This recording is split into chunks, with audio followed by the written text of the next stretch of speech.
음식물 쓰레기 대란이 우려됐지만 다행히 오후부터 수거 작업이 재개되고 신규 위탁업체가 업무를 맡으면서 큰 문제는 발생하지 않았습니다. 경상북도와 울산광역시가 상생발전협약을 맺고 동해 남부선 전동차를 신경주와 포항역까지 연장 운행할 수 있도록 힘을 모으기로 했습니다. 여러분 안녕하십니까? 포항 MBC 뉴스입니다. 포항 지역 음식물 쓰레기 처리 업체의 시설 가동 중단으로 대란이 우려됐고 실제로 오전에는 수거 업무가 중단되기도 했습니다. 다행히 음식물 쓰레기 수거 운반 업무가 오후부터 정상화됐고 신규 외지 위탁업체가 처리를 하면서 우려했던 일은 발생하지 않았습니다. 다만 이번 주말과 휴일이 지나면서 음식물 쓰레기가 크게 늘어날 것으로 보여 포항시는 긴장의 끈을 놓지 못하고 있습니다. 박상환 기자가 보도합니다. 포항시 남구의 한 식당 거리. 음식물 쓰레기 전용 수거 용기가 가게마다 나란히 놓여 있습니다. 스티커가 그대로 붙어 있는 걸 보니 아직 수거해 가지 않았습니다. 새벽에 수거 작업이 끝났어야 하는데 정오가 다 돼가는 시간인데도 수거되지 않은 건 처음 있는 일입니다. 금요일이 오늘 새벽이지 않습니까? 그럼 새벽에 보통 수거를 해가는 날인데 깜빡했는지 오늘 전체적으로 안 가져갔네요. 기존 음식물 쓰레기 처리 업체인 영산만 산업이 어제부터 수거 업무마저 중단하면서 발생한 일입니다. 포항시는 아직 계약 기간이 끝나지 않은 만큼 처리 불이행에 따른 법적 책임을 묻겠다며 강경 대응에 나섰고 영산만 산업은 오후부터 수거 업무를 재개했습니다. 6월 30일까지는 그쪽 의무사항이니까 인계 인수도 그렇고 그다음에 지금 수지 운반이나 처리에도 성실히 차질 있게 해달라고. 하지만 여전히 시설 운영 직원들의 부재로 처리장 시설 가동은 멈춘 상태. 이로 인해 1톤 차량에 담아온 음식물 쓰레기를 5톤 차량에 옮겨 임시로 마련된 25톤 저장 탱크인 롯놀박스로 다시 옮겨 담는 번거로운 작업을 반복하고 있습니다. 25톤 저장 탱크가 가득 차게 되면 신규 위탁업체가 충북 청주로 운반해서 음식물 쓰레기를 처리하게 됩니다. 당장 음식물 쓰레기 대란은 발생하지 않았지만 이번 주말과 휴일이 고비가 될 것으로 보입니다. MBC 뉴스 박상환입니다. 경상북도와 울산광역시가 상생발전협약을 맺고 문화관광도시 조성 등 5개 분야에서 교류와 협력을 강화하기로 했습니다. 이 자리에서 단체장들은 부산에서 울산까지만 운행되는 동해 남부선 전동차를 신경주 포항역까지 연장 운행할 수 있도록 힘을 모으기로 했습니다. 이규설 기자입니다. 경북도지사와 해오름 동맹도시인 포항, 경주, 울산시장이 울산시청에서 상생협약을 맺었습니다. 이날 행사의 하이라이트는 단체장들이 함께 서명한 동해 남부선 전동차 연장 운행 건의문 채택인데요. 건의문은 동해 남부선 전동차가 울산 태화강역에서 더 나아가 경주 신경주역, 포항역까지 연장 운행되어야 한다는 내용을 담고 있습니다. 울산 시민과 경북 도민 모두에게 유익한 상생의 길을 찾아보도록 하겠습니다. 왜 전동차 연장 운행이 중요한 걸까요? 내년 6월 동해남부선 복선 전차로 공사가 완료되면 해당 철로에는 2종류의 열차가 달리게 됩니다.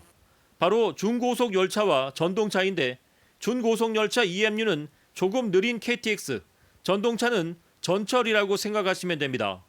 준고속 열차는 부산에서 포항까지 하루 15에서 25회 운행될 예정이지만 전철 개념인 전동차는 부산 부전역에서 울산 태화강역까지만 하루 48회 정도 운행됩니다.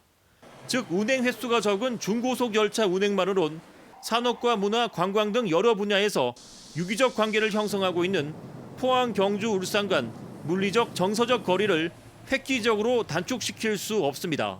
전동차가 부산에서 울산 신경주역을 지나 포항까지 운행하게 된다면 우리 지역 경제 회복에 크게 기여할 것입니다. 우리 시에서는 전동차가 부산에서 포항역까지 연장 운행될 수 있도록 건의하고 있습니다.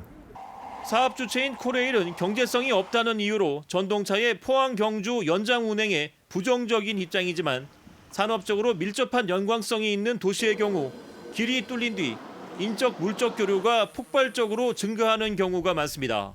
울산에 자랑하는 자동차, 조선 이 분야는 원자재는 우리 포항 철강에서 오고 또 그 부품 공장은 우리 대부분이 경북에 있습니다.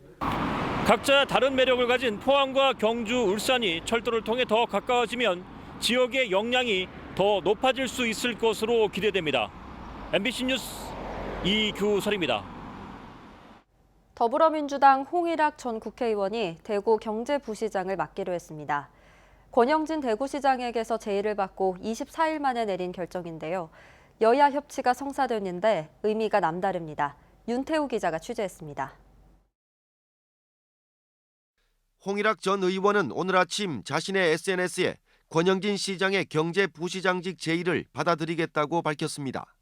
피하고 싶었고 도망가고 싶었지만 대구가 처한 현실을 외면할 수 없었고 개인의 미래를 따지는 여유는 사치라는 생각이 들었다며 결심하기까지 고뇌가 많았음을 내비쳤습니다. 제가 대구에 와서 정치활동하면서 여러 가지를 얘기했는데 대구가 이렇게 어려운데 그냥 또 외면해버리면 그것이 다 헌이 되지 않겠나 싶어서. 홍 전 의원이 권영진 대구시장에게서 깜짝 제의를 받은 것은 지난 2일. 당 지도부를 비롯해 여권 인사들과 상의했고 어제 더불어민주당 대구시당에서 열린 상무위원회에서도 의견 수렴을 했습니다. 이해찬 대표를 비롯해서 정세균 총리, 이낙연 총리, 전 총리 대구를 위해서 좀 수고를 하고 고생 좀 하는 거 어떠냐 이런 얘기들이 대다수였고요. 권영진 시장도 제의 전 김종인 미래통합당 비상대책위원장과 주호영 원내대표를 비롯한 당 지도부와 상의했다고 밝혔습니다. 개인 간 협상이 아닌 여야 지도부의 의견이 반영된 결정이어서 정치적 무게가 더 실립니다. 홍 전 의원은 대구시 조직 개편이 마무리되는 다음 달 초부터 경제부시장으로서 대구 경제를 총괄합니다. 논란이 많았던 코로나19 긴급 생계자금 업무도 직접 챙길 것으로 보입니다. 대구시장으로부터 대외협력 특보를 제의받은 홍 전 의원의 전직 보좌관도 함께 입성해서 두 사람의 가교 역할을 할 것으로 보입니다. 홍일학 전 의원의 장고 끝 수락으로 대구시 사상 유례를 찾아보기 힘든 여야 협치가 성사됐습니다. 비록 경제 분야만 맞지만 그 안에 내포된 상징적인 의미가 큰 만큼 행정과 정치 등 여러 분야에도 적지 않은 영향을 미칠 것으로 보입니다. MBC 뉴스 윤태호입니다. 사유보 해결료 재검토위원회 정정화 위원장이 지난 1년간 공론화 과정이 공정성과 수용성을 담보할 수 없다며 자진 사퇴했습니다. 정 위원장은 공론화 과정에서 핵심 당사자인 탈핵 시민계의 참여를 이끌어내지 못했다며 재검토위원회와 지역실행기구를 다시 구성하고 산업부가 아닌 대통령 직속 또는 국무총리 산하기구로 새롭게 거듭나야 한다고 주장했습니다. 산업부는 재검토위원회 위원장을 새롭게 선출해 공론화를 계속 강행할 방침인데 반핵단체는 사유보 해결료 재검토 정책을 원점에서 다시 추진하라고 촉구하고 있습니다. 미래통합당 김병욱 의원이 울릉도 독도의 생활기반시설을 확충하기 위한 지원 법안을 발의했습니다. 기존의 서해 5도 지원 특별법에 울릉도와 독도를 포함시켜 서해 5도와 동일한 지원을 받을 수 있도록 규정하고 있습니다. 정주 여건과 주민 안전 확보 대책을 마련하도록 사업비 지원과 조세 부담금 감면 등의 내용을 담아 법안이 통과될지 관심을 모으고 있습니다.